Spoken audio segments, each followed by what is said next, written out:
ভাতিজা, হ্যাঁ কাকু, মাছ পাইছো নি একটা? পাওয়ার কাছে পাইনি এখন, পাবো বাপ। কয়টা চলে গেছে?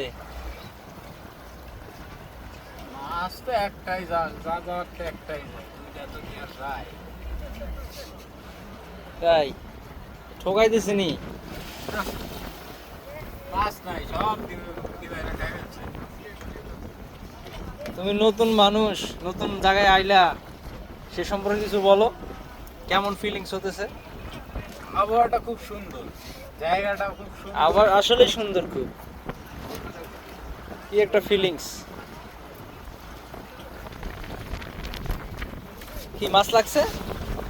তুলো তুলো তুলো। হ্যাঁ তুলো, হ্যাঁ হ্যাঁ। লুজ দেওয়া যাইতো না, লুজ দিলে বারে যাইবো না। হয় নাকি? লুজ দিলেই যাইব। লুজ করলে আর এই ছুটে যাচ্ছে। এদেশের মাছের মুখ মনে করো বড় বড়, লাগাইতে পারলেই কোনো কাম সারা। যদি লুজ দিয়ে লাও তাহলে আর কাম হইতো না। কিন্তু আমি একটা মাছ দিতে পারলাম না, এই একটা দুঃখ। আমার কাছে মাছ চাইলাম, মাছ ধরতে না পারলে সেটা তোমার ব্যর্থতা। না একটা মাছই চাইলাম, তাও দিতে পারলাম না। শিখতে হবে, ধরতে পারবে।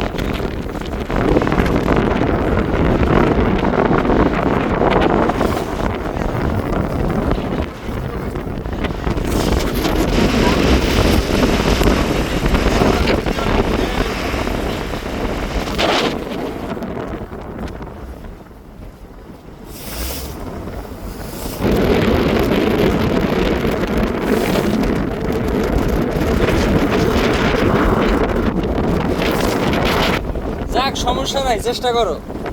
চেষ্টা আর কি করবো, এই যে বড়শিটা ফেলায় রাখো, যে কোনো মুহূর্তে মাছটা লেগে দিতে পারে, ঠিক আছে?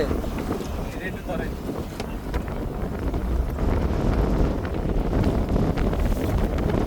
এত জোর পাকাইলা তাহলে জীবনটাই তো জোর পাকাইতে যাইব গা। আর মিয়া, জীবনটা কত জোর পাকানো হয়েছে, আর এত জোর পাকানো কিছুই না। এত জোর পাকালে হইব? একটা মাছ ধরতে আসছো, যে তোর এত বড় একটা সমুদ্র, একটা মাছ ধরতে পারো নাই। হ্যাঁ? মাছ নাই, মাছ আছে, তোমার ভাগ্যে নাই। দিতে পারে। মাছ গেছে বুঝে হ্যাঁ, বলি কি নিয়েছে। মাছ কি শ্বশুর বাড়ি গেছে না মামার বাড়ি গেছে? নিয়ে গেছে। ওলি নিয়ে গেছে। এই যে গেজেরি সুইসাইড গেস্ট কুছ বাতা না হইনা গেছে